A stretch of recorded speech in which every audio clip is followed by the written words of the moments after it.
Invalīdu un viņu draugu apvienība Apērons ir nevalstiska organizācija, kā daudzas nevalstiskās organizācijas Latvijā.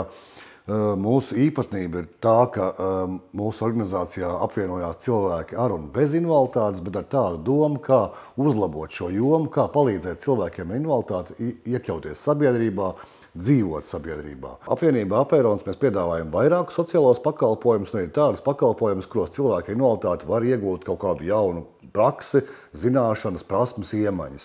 Un viena no tādām būtiskām lietām ir nodarbinātības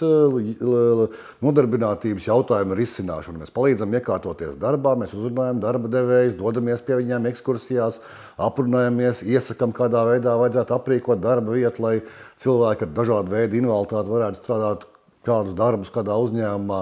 Un, protams, ka to, ko pie mums var šeit iegūt, tas ir iegūt prasmes, zināšanas, iemaņas par to, kādā veidā to varētu strādāt, piemēram, kādā birojā.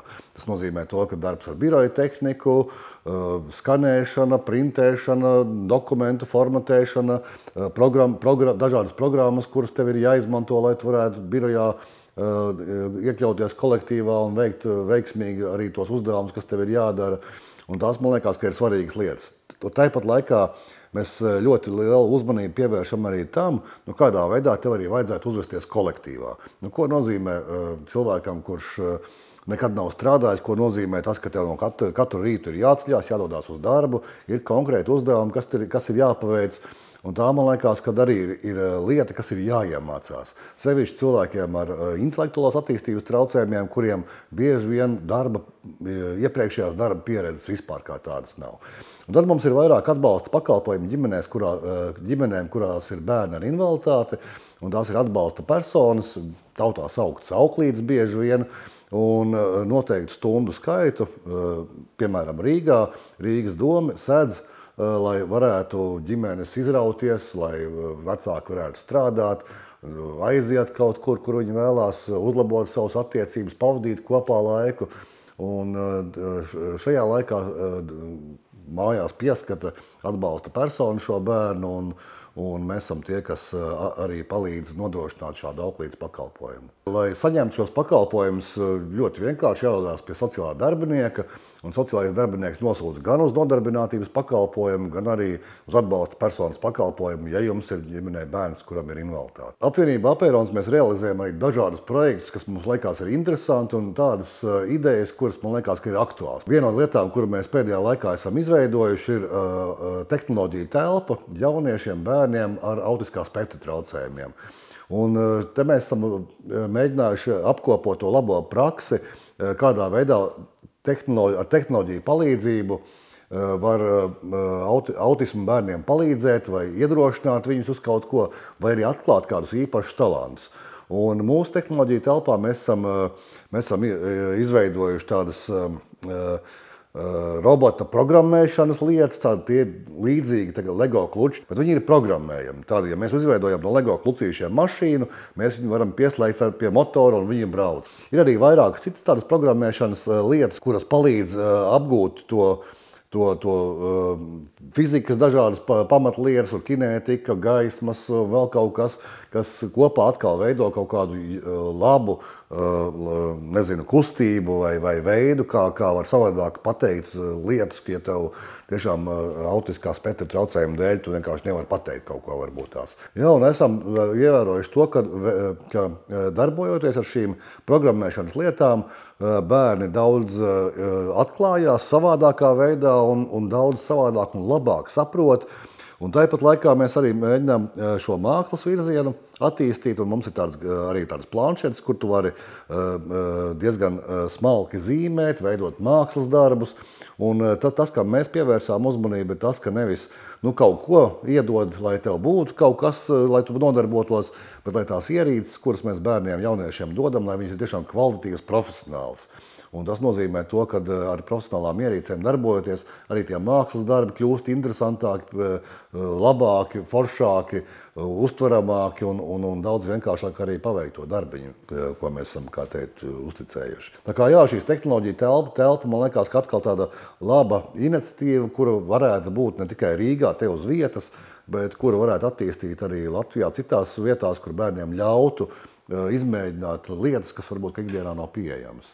Tehnoloģija telpā var pieteikties Latvijas autismu biedrībā, jo mums ir sadarbība ar Latvijas autismu biedrību. Un Latvijas autismu biedrība pat izmanto ļoti daudz dienas nometnēs. Vasarā ļoti daudz brauc apkārt ar šīm lietām, bet atkal jāpievērš uzmanība tam, ka autismu bērniņi ļoti lēnām pieeja tām jaunajām lietām klāt, un ir vajadzīgs laiks, lai iemācītos. Nav tā, ka aizvedam, parādam, 3 stundas pastrādā un viss ir radies ģēnijs. Tam ir ārkārtīgi liels, rūpīgs darbs vajadzīgs, lai izietu cauri procesam, lai apgūtu, pierastu, saprastu un tad kaut ko izveidotu. Tā kā atkal ir jārēķinās ar to, ka tas ir laiks, kas ir vajadzīgs. Un patreiz pieteikties Latvijas autismu biedrībā. Jā, iegūstot invaliditāti, katrā gadījumā tas ir ārkārtīgi ļoti grūts un sarežģīts brīdis un ļoti viegli ir apmulst un nojukt visā tajā sistēmā, kas Latvijā ir izveidota. Bet patiesībā sakot, tas ceļš ir ļoti vienkāršs. Ir jādodies vai nu pie sociālā darbinieka, vai nu pie ģimenes ārsta. Un ģimenes ārsts ir tas cilvēks, kas sagatavo visus nepieciešamos dokumentus, lai varētu šo invaliditāti nokārtot, ja ir tāda nepieciešamība. Un ģimenes ārsts sagatavo dokumentus nosūtīšanai uz veselības darba ekspertīzes ārstu valsts komisiju, un šī komisija tad arī izskata to, vai invaliditāte pienākās, cik lielā mērā viņa pienākās. Un šo invaliditāti nosaka bieži vien attālināti pēc dokumentiem. Tā kā ģimenes ārstam ļoti rūpīgi ir jāskatās, kādus datus ieraksta iekšā, kādu aprakstu ieraksta, un tā ir tā būtiskākā sadarbība, kas patreiz vismaz apēron ieskatā drusku iztrūkst. Un reizēm ir vajadzīga paša pacienta iesaist, lai pēc iespējas labāk un objektīvāk šos datus sarakstītu. Un tad, protams, ļoti vienkārši veselības darba ekspertīzu ārstu valsts komisija izskata vai nu neklātienē 90% gadījumu, bet ja ir vēlēšanās būt klātienē pie dokumentu izskatīšanas, arī tāda iespēja ir. Un tad pēc noteikta laika ir paziņojums par to, atzinums par to, vai jums ir šī invaliditāte vai nav. Ja neapmierina tas pieņemtais lēmums, tad, protams, ka ir iespēja apstrīdēt, un diezgan bieži cilvēki arī nav mierā ar to, ka piešķirt 2. vai 3. Likās, ka 1. vai 2. grupa ir jāpiešķir, un tad ir kaut kādi strīdi, kurus var risināt. Latvijā invaliditāte iedala 3 grupās, 1., 2. un 3. grupa. 3. ir tāda vieglāka grupa, kur invaliditāte nav tik smaga. 2. ir tāda smagāka, vidēji smaga invaliditāte, un ļoti, ļoti smaga invaliditāte ir cilvēkiem, kuriem ir pirmās grupas invaliditāte tiek piešķirta. Izejot no katras grupas, kuri jums ir piešķirta, protams, ka atkarīgi ir gan pensijas izmērs, gan arī dažādu sociālo pakalpojumu atbalsta sistēmu. Tā kā ļoti rūpīgi vajag skatīties tam līdzi. Katrā pašvaldībā varētu būt savādāk šī atbalsta sistēma, bet valsts ir noteikusi to, kas ir kaut kāds minimums. Piemēram, braukšana bez maksas ir autotransporta atbalsts, lai nevajadzētu maksāt, piemēram, par tehnisko apskatu vai tam līdzīgas lietas. Un ļoti daudz tādu pakalpojumu, kurus var skatīties, kas jums ir nepieciešams, lai varētu pēc iespējas labāk dzīvot. Un apvienība Apērons mēs esam izveidojuši tādu mājaslapu, kas saucās asistenti.lv, kur var paskatīties, kāds tad ir valsts atbalsts noteiktais, kas ar likumu ir noteikts, un neviens to nespēja ietekmēt, un kāds ir pašvaldības atbalsts. Pašvaldības atbalsts savukārt ir tas, ko pašvaldība, izejot no saviem budžeta līdzekļiem, var vai nu palielināt kaut kādā veidā, vai nu saglabāt to līmeni, kādu ir noteikusi valsts. Tā kā tas arī atkarīgs no katras pašvaldības, cik lielā mērā viņi atbalsta savus cilvēkus ar invaliditāti un kādā veidā šie atbalsti tiek sniegti, vai no kādiem pakalpojumiem, kas tiek organizēti, piemēram, kāds psihologa pakalpojums ir nepieciešams, jo iegūstot invaliditāti bieži vien cilvēki ir krīzē, un lai pārvarētu šo krīzi, lai pierastu pie jaunās situācijas, diezgan bieži ir nepieciešama šī psiholoģiskais atbalsts, lai tu spētu sadzīvot ar savu jauno es. Sevišķi gadījumos, ja tā invaliditāte ir ļoti, ļoti smaga. Un pašvaldībai iespējams arī kaut kāda cita atbalsta veidi, ko var piedāvāt, piemēram, par mājokļu atbalsts, vai patreiz ļoti populārs ir, ko pašvaldības dara. Mēs esam aktualizējuši par to, ka var pielāgot arī dzīvojamo telpu, kurā tu dzīvo, tad ir vajadzīgs kādu uzbrauktu vai pacēlājs, ir iespējams rakstīt vēstuli pašvaldībai par to, lai pielāgo šo dzīvojamo telpu, kurā jūs dzīvojat, bet nevarat iekļūt vai nevarat izkļūt, piemēram, vai arī pavisam salīdzinoši svaigs ir šis atbalsta personas pakalpojums, kas ir saņemams, ja jums ir bērns ar invaliditāti vai pavadoņa pakalpojums, ja jums ir kāda kustība traucējuma un jūs nespējat pats pārvietoties. Tā kā tas atbalsta mehānismu daudzums, patiesībā sakot, ir diezgan liels un dažāds, un ļoti svarīgi to zināt. Apvienībā apvienots mēs jau sen esam ievērojuši to, ka tā informācija, kas ir publiskajā telpā pieejama, nevienmēr ir saprotama, nevienmēr ir vienkopas par to, kādi atbalsta mehānismi Latvijā ir izveidoti un pieejami cilvēkiem ar dažādu veidu invaliditāti. Gan pirmās, gan otrās, gan trešās grupas cilvēkiem ar invaliditāti, gan arī vecākiem, kuriem ir bērni ar invaliditāti.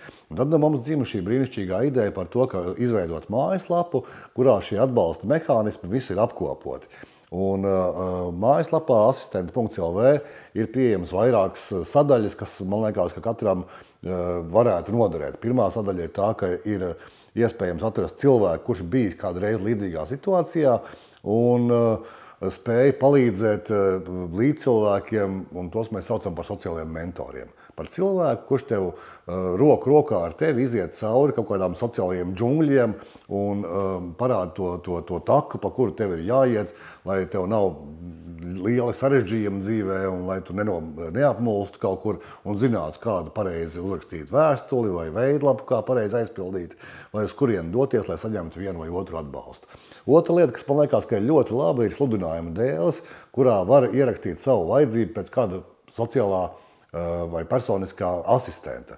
Tātad pēc cilvēka, kurš tev ikdienā var palīdzēt, pārvarēt, nezinu, pavadīt kaut kur, ja tu esi ratiņkrēslā vai ja tev ir kādas citi kustību traucējumi, pavadīt pie ārsta vai kādos citās ikdienas lietās. Un tas arī ir viens valsts atbalsta mehānisms, un šim mehānismam bieži vien pietrūkst tā paša galvenā instrumenta, šī personiskā asistenta. Tā ir tā vieta, kur to personisko asistentu varētu mēģināt atrast. Un trešā lieta, kas ir šajā mājaslapā, tā ir sadaļa par valsts, pašvaldību un nevalstisko organizāciju atbalstu, gan pa valsti kopumā, tādu, ko valsts nodrošina katram cilvēkam ar invaliditāti, gan arī pa pašvaldībām, ko pašvaldība piedāvā un kādus pakalpojumus, kādus atbalsta mehānismus, kādā katrā pašvaldībā cilvēks ar invaliditāti varētu saņemt. Tā ir būtiska lieta. Un trešā lieta, ko mēs esam piefiksējuši, ka bieži vien kā resursu neizmanto vai aizmirst, ir šīs nevalstiskās organizācijas, kuras ar projektiem, ar kādām aktivitātēm vai ar ikdienas darbību var palīdzēt iekļauties cilvēkiem sabiedrībā, vai arī piedāvā arī pietiekoši interesantu dažādu dzīves uzlabošanas mehānismus, lai tu varētu iekļauties sabiedrībā. Tādi ir gan pakalpojumi nevalstiskās organizācijās, gan dažādas aktivitātes, kurās jūs varat iekļauties, lai būtu kopā kaut vai. Viens no darbības virzieniem Apeironā ir šī vides pieejamība vai universālais dizains. Un te atkal mēs varam iedalīt vairākus tādus līmeņus.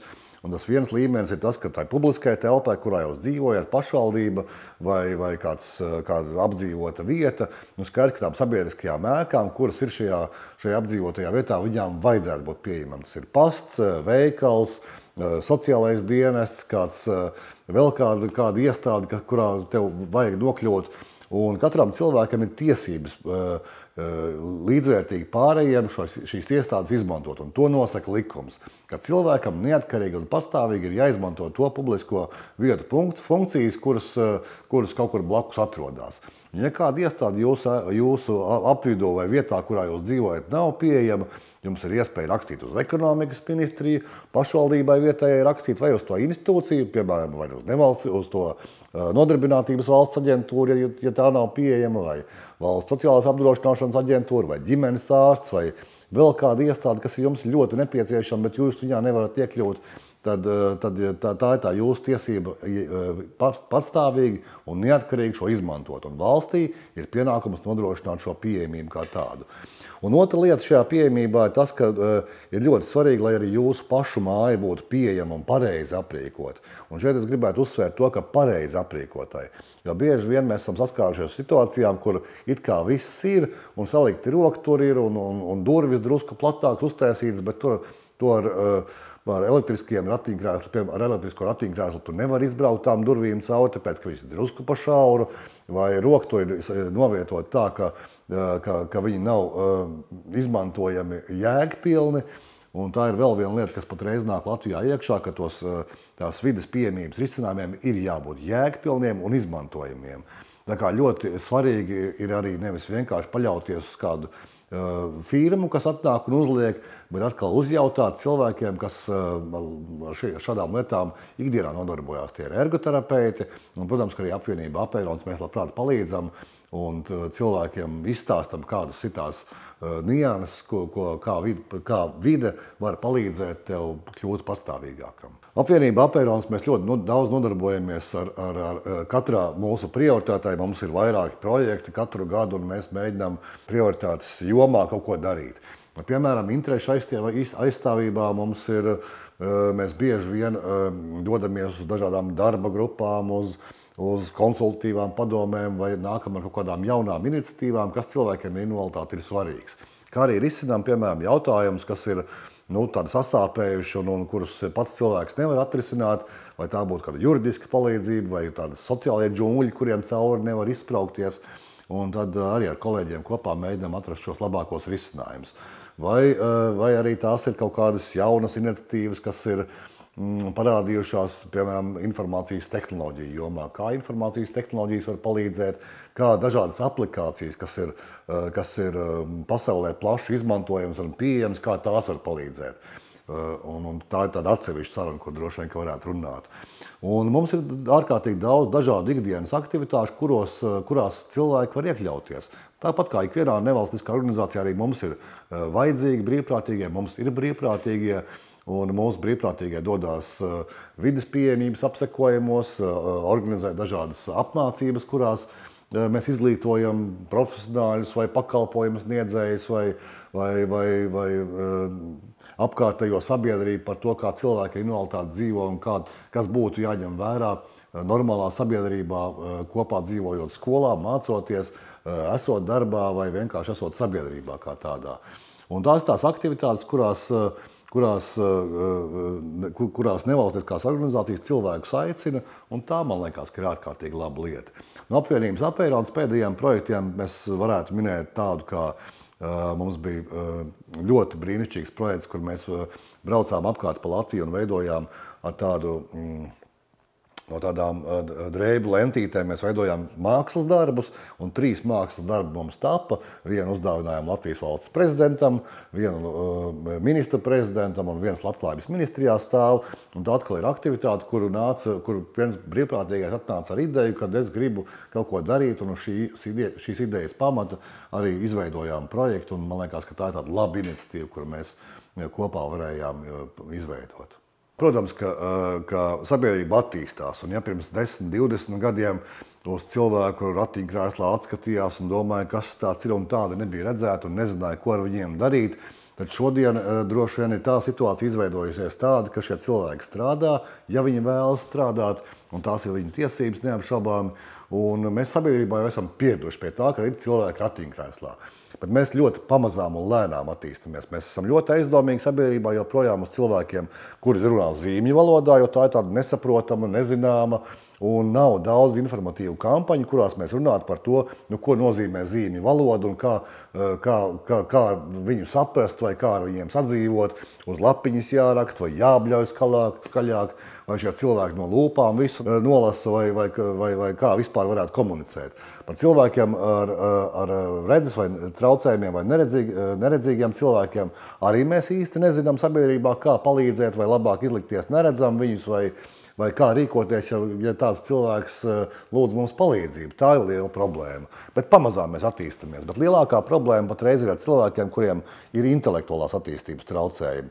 Jo par šiem cilvēkiem mēs vispār neko nezinām, nesaprotam, nezinām, kā viņi var rīkoties un ko no viņiem varētu sagaidīt. Un nav nevienas tādas pozitīvas izglītojošas informatīvas kampaņas, kurās stāstītu par to, kas šie cilvēki tādi ir un kā viņi dzīvo. Un no tā, ko mēs nezinām, mēs baidamies, un no mūsu bailēm rodās arī dažādi stereotipi, un no stereotipiem rodās aizspriedumi, kuriem jau konkrētas darbības. Darbā mēs viņus neuzņemam, skolās viņi neiet, viņiem ir savas speciālās skolas labākajā gadījumā, un kā rezultātā šādi cilvēki ir vispār izstumti no sabiedrības. Vienā no Saeimas analītiskā dienesta pētījumiem pirms pāris gadiem tika secināts tas, ka šie cilvēki ar intelektuālās attīstības traucējumiem Latvijā ir nolēmti bezjēdzīgai eksistēšanai. Un tā ir tā lieta, ko mēs varam uzlabot ar nevalstisko organizāciju palīdzību, ar savu aktivitāti, ar būšanu sabiedrībā. Mēs varam mainīt sabiedrības nostāju, sabiedrības attieksmi un parādīt, ka šie cilvēki viņi ir normāli un viņiem ir vajadzīga kaut kāda atbalsta sistēma, lai viņi varētu normāli iekļauties sabiedrībā. Un ir vajadzīgas kampaņas un stāstījumi par to, kā mēs varam kopā sadzīvot. Tas ir ļoti svarīgi. Bieži vien mēs cilvēkus ar invaliditāti uzturam kā tādus žēlastības objektus, kuriem ir nepieciešama finansiāls atbalsts. Mēs vācam naudu, lai palīdzētu, jo viņi ir nabadzīgi, viņi nespēja kaut ko nopirkt. Katrā gadījumā droši vien, kad vismaz apvienības apeironas uzskatā, mēs domājam, ka šiem cilvēkiem to, ko vajadzētu nodrošināt, ir jāiemāca darbs, nodarbošanās un jāvirza uz to, ka cilvēki ar invaliditāti ir strādāt spējīgi un viņiem pašiem ir jānopelna sev iztika. Jā, ir cilvēki, kur to nekad nespējas darīt, bet viņiem ir specializētās darbnīcas, un ja arī tajās viņi nespēja darboties, tad, protams, ka ir atbalsta sistēma sociālajā jomā, kas tev palīdzētu kompensēt to, ko tu nevari nopelnīt, bet tam jābūt ļoti mazam procentam. Gribētos, lai cilvēki ar invaliditāti strādātu un atrastu savu vietu, lai viņi būtu piepildīti, pašrealizēti. Un droši vien, ka manā pieredzē nav daudz cilvēku, kuri negribētu kaut ko darīt.